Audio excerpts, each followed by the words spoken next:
Vous lui dites quoi ce matin? Tais-toi? Oui, ferme ta gueule.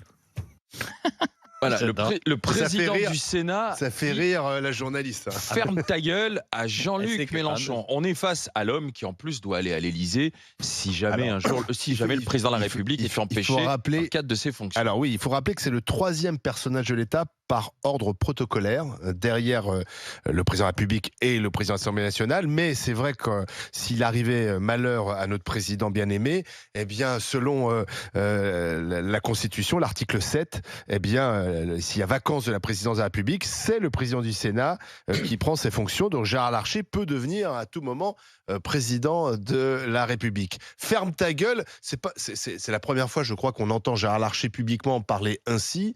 Est-ce que ça vous choque? Si on dit ferme ta gueule à nos enfants, je suis sûr que ça nous serait reproché. En tout cas, si nos enfants nous disaient ferme ta gueule, on serait pas assez contents. On serait pas contents. Mais est-ce que venant de Gérard Larcher, ça vous choque ou est-ce que ça crie du cœur et vous le comprenez?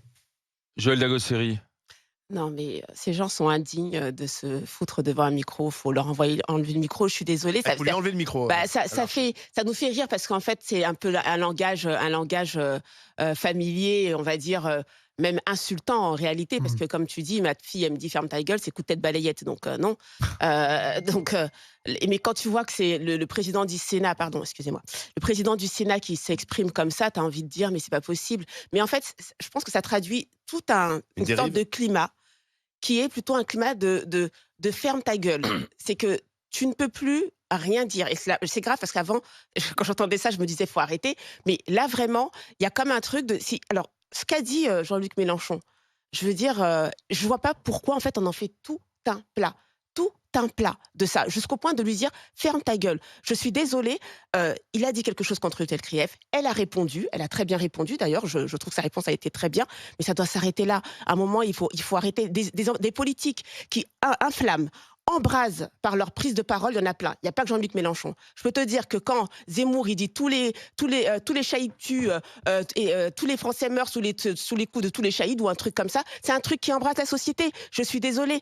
À droite, à gauche, on n'a que des paroles qui embrassent. Donc non, c'est pas lié uniquement à Jean-Luc Mélenchon. Donc à un moment, il faut se calmer sur Jean-Luc Mélenchon. Et pourtant, je partage absolument pas ses idées et même sa façon de faire. Donc Gérard Larcher a tort de parler comme ça. Mais non, il n'a pas à parler comme ça. Enfin, je veux dire, un homme politique, il a plein de vocabulaire. On lui donne le micro. Il est censé avoir une pensée complexe, excuse-moi, une pensée qui est un peu plus étendue que ferme ta gueule. Donc je suis désolée, non. Bruno Poncet, Stéphane Manigold. Stéphane? Écoute, moi j'aimerais quand même recontextualiser. Rutel Krief, qui a été victime de ces propos antisémites de la part de Jean-Luc Mélenchon. Je rappelle aujourd'hui qu'elle a subi des menaces et des vagues de messages de haine sur X et Twitter, et que cela a conduit Gérald Darmanin à mettre sous protection policière Rutel Krief. Donc, moi je le dis au premier imam de France qui est devenu Jean-Luc Mélenchon, ferme bien ta grande gueule et à jamais. Taire-toi et tais-toi. Donc toi, ça ne choque pas que Larcher le dise? Ça ne me choque pas, et j'amplifie même ce que Gérard Larcher dit, parce que ça montre à quel point ce type excède la France, fracture la société. Il y en a marre de ces extrêmes, que ce soit Jean-Luc Mélenchon ou même l'extrême droite, et malheureusement, le premier parti de la haine aujourd'hui en France, c'est la LFI. C'est le premier parti de la haine.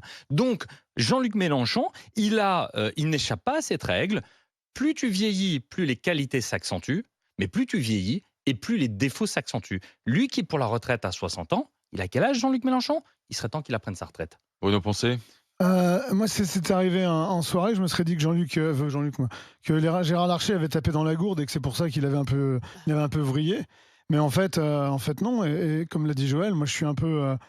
moi, classe politique, je ne rattache pas beaucoup d'importance ni de compétences depuis des années, mais je trouve que dans le vocabulaire, ça dégénère un peu. Et dans une période où tout s'enflamme d'un rien, je me dis que ce serait peut-être à lui, en plus avec son air de bonhomie, et je m'étais dit peut-être que lui, il aura un peu plus de hauteur, et que souvent d'ailleurs dans ses prises de parole, moi je suis rarement d'accord avec lui, mais dans ses prises de parole, il prend toujours un peu de recul, et puis souvent il te ramène un peu à la France du terroir, cette France qui est un peu plus calme, un peu plus moderne, c'est un peu le juste milieu, tu vois.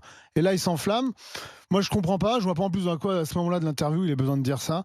Peut-être qu'il veut se donner une caution plus jeune parce qu'il a besoin un peu d'exister là, vu que tout le monde dit des gros mots, tout le monde dit n'importe quoi en ce moment.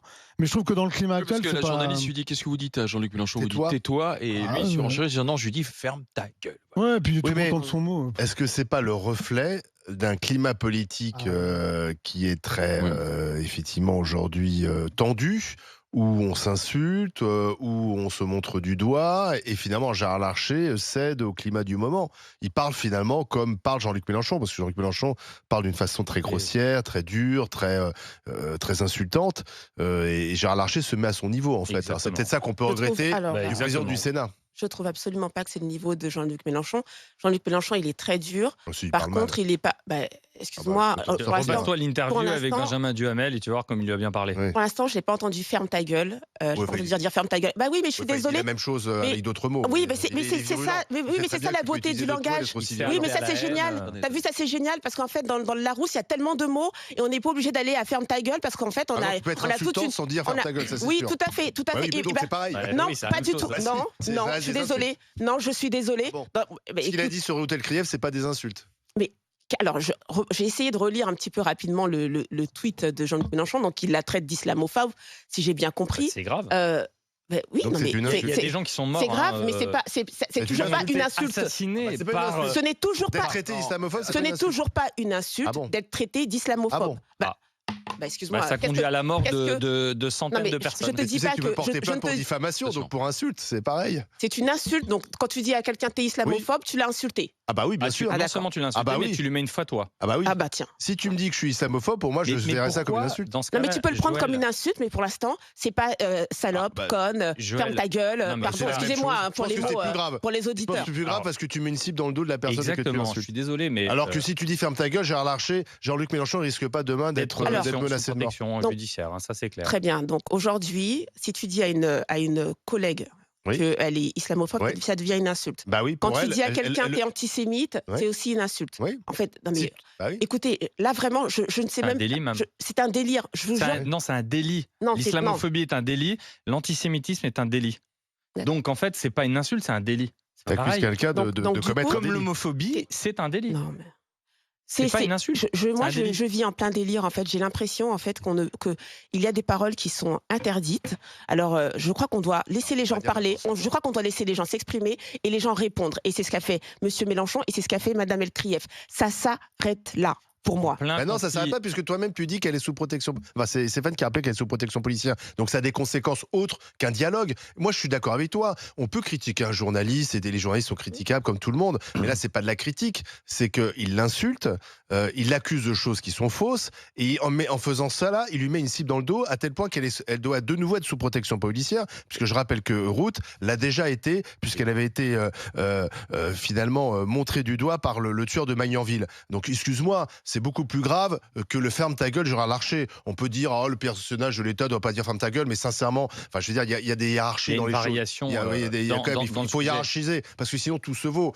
Ferme ta gueule de Gérard Larcher, j'y vois plus quelqu'un qui est un peu excédé, qui dise attends on n'en peut plus Jean-Luc Mélenchon, comme le disait Olivier Véran, c'est l'oncle gênant au bout de la table. Jean-Luc Mélenchon, et on a envie de lui dire écoute tonton, tais-toi. Jean-Luc Mélenchon est aussi l'oncle gênant au bout de la table. Moi, à titre personnel, je souhaite en fait qu'il prenne un peu de repos, vraiment, parce que je trouve qu'il enflamme. Il fait partie de ces personnalités qui enflamment. Il n'est pas le seul. On n'arrête pas de me dire que la haine, en fait, c'est Jean-Luc Mélenchon, mais moi, je vois de la haine un peu partout et pas que chez Jean-Luc Mélenchon. Donc, je souhaite qu'il prenne du repos. Ceci dit, je pense qu'il y a un moment où il y a une sorte de traitement qui est sur 2 poids 2 mesures. Moi, j'ai vu aussi un journaliste sur une chaîne concurrente sur TV5 Monde qui s'est fait virer, ou en tout cas mis à pied, je ne sais pas s'il est viré ou mis à pied, parce qu'il avait fait une interview un peu dure. J'ai écouté Ruth El Krief qui disait que son métier, et elle a tout à fait raison, c'est aussi de poser des questions qui déplaisent. Et ça, on doit l'accepter. Et le problème, c'est que ce journaliste en face qui était chez TV5 Monde a posé des questions qui déplaisent, et apparemment, ça n'a pas plu.